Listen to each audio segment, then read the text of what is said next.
Terima kasih Anda masih bersama kami. Bagi Anda yang baru bergabung, berikut kami sajikan kembali 3 berita utama hari ini.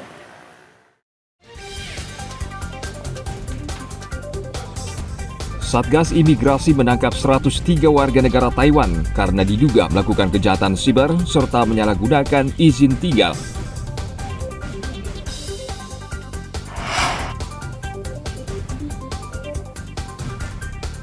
Jumlah pendaftar SMA SMK di Karangasem masih sedikit.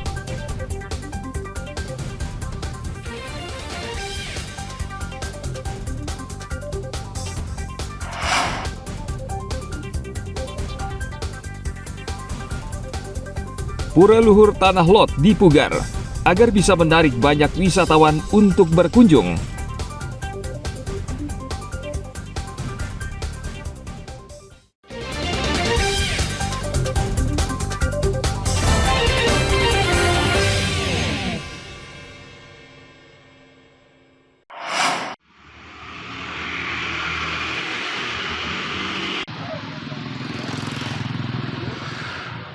Penerimaan peserta didik baru PPDB untuk jenjang sekolah dasar di Kabupaten Bangli resmi dimulai pada tanggal 24 Juni 2024.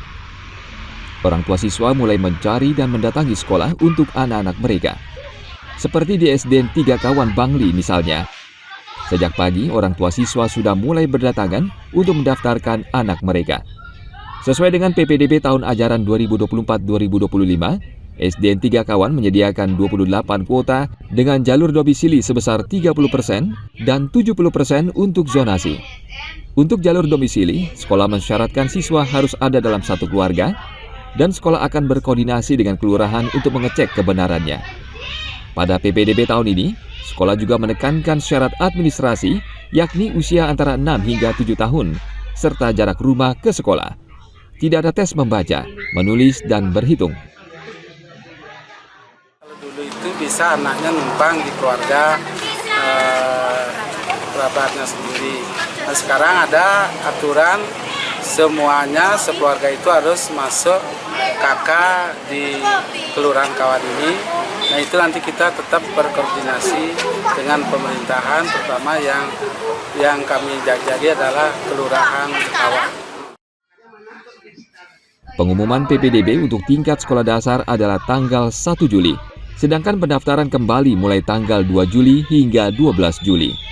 Orang tua diharapkan memahami mekanisme PPDB untuk jenjang SD tahun 2024.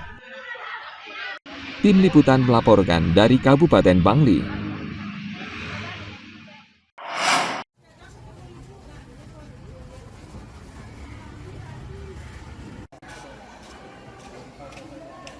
Warga di Karangasem tampaknya harus siap-siap menghadapi kenaikan harga bahan pokok, khususnya cabai dan bawang merah. Di sejumlah pasar tradisional seperti Pasar Amblapura Timur, Pasar Terminal Karangsokong, dan Pasar Tradisional Sidemen di Karangasem, harga cabai rawit sebelumnya Rp25.000 per kilo, saat ini naik Rp35.000 per kilo. Sama dengan bawang merah dari sebelumnya Rp25.000 per kilo, kini naik menjadi Rp35.000 per kilo. Bawang putih dari Rp32.000 per kilo menjadi Rp35.000 per kilo. Bahkan sayur mayur seperti harga sawi hijau naik dari Rp5.000 per kilo menjadi Rp10.000 per kilo. Kol bulat dari Rp7.000 per kilo menjadi Rp10.000 per kilo. Yang paling naik cabai sama bawang, sune itu yang naik. Tomat harganya turun, buncis naik. Itu sayur-sayuran, pokoknya naik sayur-sayuran. Kalau sayur hijau berapa sekarang, Pak? Sayur hijau per kilonya Rp10.000. Sebelumnya berapa, Pak? Apanya? Sebelumnya berapa sayur hijau? Sebelumnya Rp5.000. Ya. Kalau kol sama juga ya? Ya, kol naik juga. Berapa, Pak, kol sekarang? Rp10.000 kolnya. Sebelumnya berapa? Ya, sebelumnya Rp7.000 per kilo. 7.000. Kalau buncis, Pak? Ya, buncis naik. Jadi 12 per kilo. Sebelumnya? Sebelumnya 8.000. 8.000, Pak ya? Ya. Oke. Kalau bawang, Pak? Kalau bawang naik. Berapa, Pak, sekarang, Pak? Sekarang bawangnya 35 per kilo. Sebelumnya? Ya, sebelumnya itu 25. 25 ya. Bawang putih, Pak? Ya, bawang putih juga naik, bawang putih. Berapa, Pak? Dulunya 30, jadinya 32. 32 sekarang, Pak ya? Ya. Selama beberapa hari ini, harga kacang buncis juga naik 8.000 per kilo, kini menjadi Rp12.000 per kilo. Namun harga tomat sebaliknya turun drastis, dari Rp35.000 per kilo, saat ini rata-rata harganya berkisar Rp10.000 per kilo.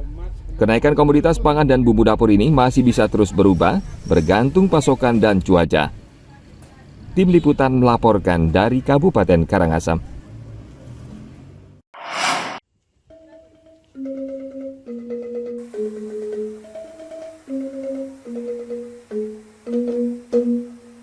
Untuk menarik perhatian para wisatawan untuk berkunjung ke Tanah Lot, terlebih saat musim libur panjang, kawasan wisata Tanah Lot di Tabanan mempercantik diri.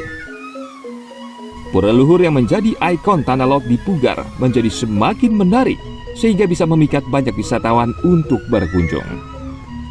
Pengelola membenahi infrastruktur secara bertahap, mulai dari tembok atau penyangkar pura, pagar atau dinding bangunan hingga pelinggih. Proyek pemugaran ini diperkirakan selesai antara 5 hingga 6 bulan. Kalau dari abrasi sih nggak ada, faktor alam tuh nggak ada. Mungkin ya dari segi usia mungkin ya. Kalau terakhir dulu kita dilakukan pemugaran ini sekitar 30 tahun yang lalu ya. Jadi kalau dilihat dari usia bangunan, keadaan bangunan mungkin ada beberapa arsitektur yang memang harus diganti begitu. Jadi di pemugaran ini sejalan dengan upaya itu. Jadi untuk tetap menjaga nilai estetika dan budaya terutama di Pura Tanah Lot itu sendiri. Gitu. Kalau rampung mungkin mengikuti jadwal dan diharapkan selesai itu sebelum Karyo, yaitu di Desember 2025. Itu jadi diharapkan semua pembangunan selesai di Desember tahun 2025 supaya begitu selesai langsung ada karya.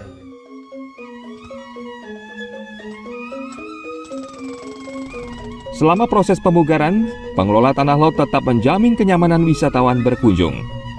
Pengelola berharap dengan perbaikan dan pemugaran ini, bangunan pura leluhur semakin cantik dan kunjungan wisatawan semakin banyak. Tanah Lot merupakan salah satu objek wisata paling populer di Bali. Setiap hari ribuan wisatawan asing berkunjung ke kawasan wisata ini, sehingga Tanah Lot menjadi salah satu andalan pemasukan bagi pendapatan daerah di Kabupaten Tabanan. Tim Liputan melaporkan dari Kabupaten Tabanan. Informasi tadi mengakhiri berita Bali hari ini. Mewakili rekan-rekan yang bertugas hari ini, saya Bavani Nafaratri mengucapkan terima kasih atas kebersamaan Anda. Sampai jumpa, matur suksema.